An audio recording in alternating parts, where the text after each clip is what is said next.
Hello. Welcome to Tips and Tools for Sunday School, where we are training teachers and building programs for life transformation. And I'm your host, Sister Patty Johnson. We thank you for joining us on today. This is not our typical Tuesday or Thursday tip because this week we're doing something special. As a Christian education teacher, you should develop a structured plan for how you study, how you outline, and deliver your lesson each week. So this week, I'm going to share with you each day an example of some activities that you could be completing to help you effectively prepare to teach your lesson. And so today is day one. Now I'm doing Monday, Tuesday, Wednesday, Thursday, Friday, Saturday, but whatever day you're teaching, today is what you would do on day one. These are the topics we're going to cover. Read the main text in different versions, read the background scriptures, read the lesson, and define names and places. So day one, we are beginning our research for our lesson. So the first thing is to read the main text in different versions.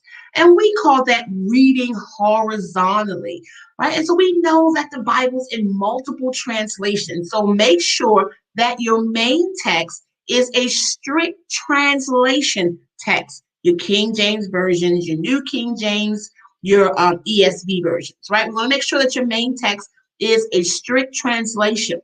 And then you can read other texts. So we know that there are those that are partial translations, there are those that are phrase translations, there are those that are even just thoughts. So read horizontally as many versions as you can to help you get a good grasp on the text.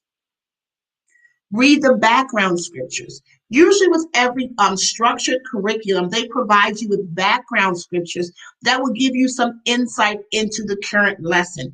Make sure you read those. Read your lesson. And this is something you should do every day. Read your main text and your printed lesson every single day.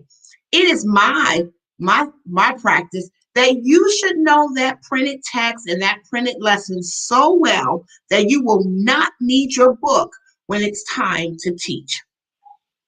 And lastly, define every name and place or thing that you see while you're reading. Write down every name of the person. If they name a mountain, write it down. If they name a place, a city, write it down.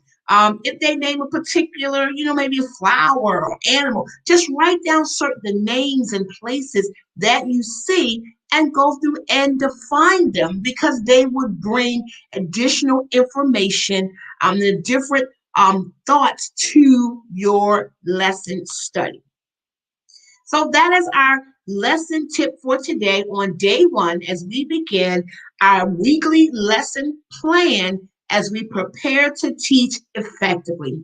Thank you for joining us, and we'll see you next time on Tips and Tools for Sunday School, where we are training teachers and building programs for life transformation.